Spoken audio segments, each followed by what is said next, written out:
suis Abbé Ouzario Gomis, directeur des œuvres dans le diocèse de Thiès.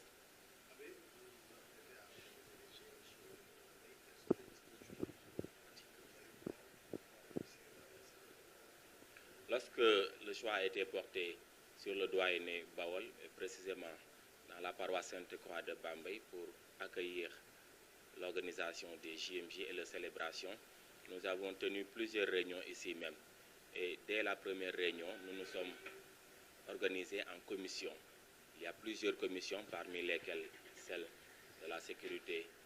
celle de la santé, celle de la restauration, celle de la logistique, entre autres. Donc chaque commission a déterminé les objectifs principaux. C'est tout cela que nous avons présenté aujourd'hui en CDD, en comité directeur de développement. Alors les dispositions, pour revenir sur quelques-unes, du point de vue de la restauration, nous attendons beaucoup des services de l'État qui sont ici à Bambey. Nous attendons l'aide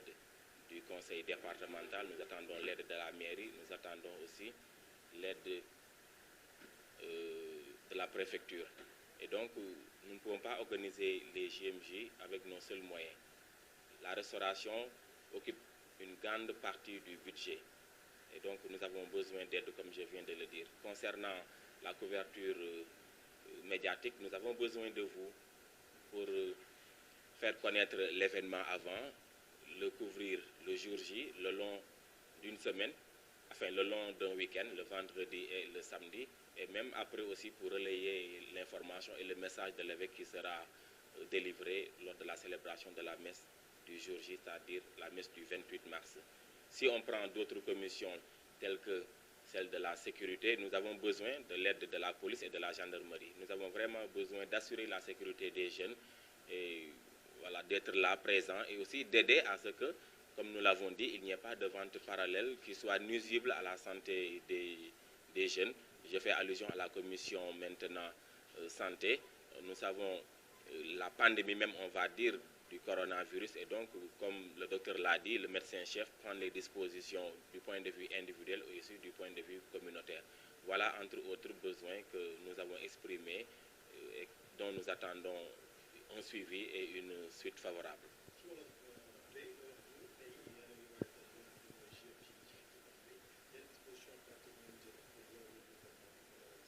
waaw maa ngi tudd Abbé Ouzario Gomis, directeur des œuvres à Thiès, maanaam l'abbé bi nga xamante ni moom la monseigneur dénk mu gunge xale yi mag ñi rawatina waxambaane yi. Ci biir loolu sax la ñu amal ngir waxambaane yi li ñu naan JMJ, journée mondiale de la jeunesse. Naka jekk dañuy dem ci doyenné yi, diocèse bi dañ kaa xaaj ñeenti pàcc. Léegi pàcc bi nekk Bawal nga xam ne ay paroisse yu bëri nekk nañ fi, dañoo tànn paroisse Sainte-Croix de Bambey fii ñu nekk nii ci paroisse bi la bokk. Paroisse boobu mooy dalal yeneen jeunes yi jóge ci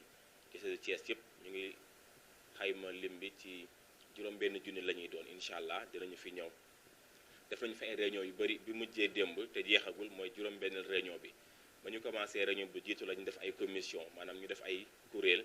bu nekk am na l'abbé wala sœur bu ko jiite, wala fidèle laïc koo xam ne du l'abbé du sœur waaye am na pas-pas te xarag na ci wàllu boobu. Loolu yëpp la ñu boole indi ko présenté ko madame le préfet sànq ci CDD bi mu convoqué. Ñu koy rafetlu bu baax ci am yaakaar ne CDD boobu dina jur ngëneel ak njëriñ yu bëri. Wane nañ fi soxla yu bëri lu ci mel ni lu jëm ci lekk. Xam nga toggal lu toll ci juróom-benn junniy jeunes loolu du yomb, suñuy matuwaay mënul yembal liggéey boobu. Moo tax dañuy soxla ndimbal ci maire yi, ci conseil départemental ak ci préfecture. Bu ñu amee suukar jël, bu ñu amee ceeb jël, bu ñu amee diwlin jël, bu ñu amee tamit ku ñu may ndawal ñu jël. Loolu daal soxal nañ ko bu baax a baax te di ñaan ndimbal encore une fois ñi nga xamante ni mooy ndaw état bi, gouvernement bi nga xamante ni ñoo fi nekk Bambey ñu jàppale ñu bu baax a baax ci loolu. Boo jëlee benn commission bu mel ni wàllu sécurité dañuy soxla bu baax a baax sapeur pompier yi, soxla gendarme yi, soxla policiers yi pour ñu ñëw aar jeunes yi fii nekk, aar leen ci kaaraange ni ñu koy waxee, dara bañ leen dal, ñu nekk si jàmm jóge fekk jàmm, waaye itam aar leen ci li nga xamante ni mooy set, lu jëm surtout ci wàllu lekk. Xam naa ni événement boobu ñu bëri dañuy bëgg a ñëw jaay, am nañu ci droit, mais comme am nañu commission restauration dañuy bëgg daal mu nekk lu sell loo xamante ni loolu la jeunes yi di jënd, ndax poussière am na, tàngaay am na te xamuñ yan conditions itam la nit ñi di jaayee. Ñu fexe ba fépp fi nga xamante ni ñun dañ fay nekk mu nekk site d'accueil am mu bañ a am ñeneen ñoo xamante ni dañuy ñëw di ñaan di jaay di présenter loo xamante ni itam xëy na muccul ayib daal maanaam boo jëlee beneen commission bu mel ni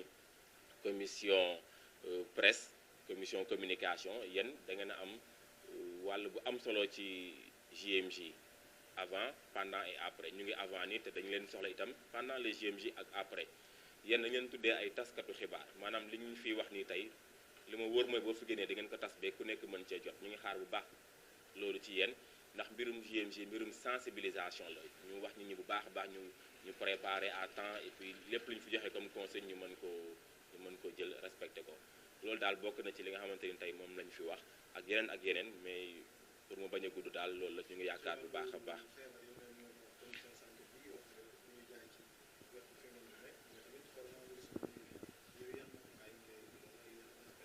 waaw corona bi dañu doon yaakaar ne du dugg Sénégal dugg na fi malheureusement te comme on dit en wolof ay du yem ci boppu borom yàlla nañu ci yàlla musal nag mais chaque fois nga dégg am na cas bu bees waa institut Pasteur ñu ngi vérifier xamuñu ndax c'est confirmé ou pas mais li wóor ba wóor mooy am nañu fi ñaari cas yoo xamante ne déjà kenn mënu ko bañ léegi nag li ci des mooy gën a farlu plus qu'avant sax te ci biir farlu boobu médecin chef bi wax nañu ne am na hygiène de vie am na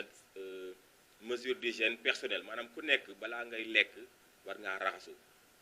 boo jógee ci ay rassemblement yi mag tamit balaa ngay lekk surtout war ngaa raxasu donc nañu farataal loolu daal maanaam raxas say loxo balaa ngay lekk ak lu mu mënti doon ça c'est une chose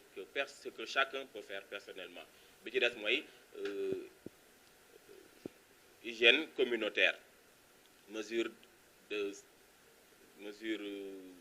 de protection communautaire voilà prévention la itam loolu mooy dañu def ay points d'eau yu bëri mais dañu am ay bassines ak eau de javel bu ñu ko négliger en général ñu yaakaar ne jël nga sa mesure individuelle rek baax na mais communautairement itam c'est important fépp foo xamante ni jeune ñëw na fa fekk fa ñu teg fa paanu ndox ak eau de javel na raxasu loolu dañu leen koy ñaan bu baax ba parce que c'est important raxasu avant et raxasu après les célébrations loolu bokk na ci mesure yu ñu joxe ñu ñaan nit ñi ak jeunes yi surtout ñu respecter loolu bu baax a baax.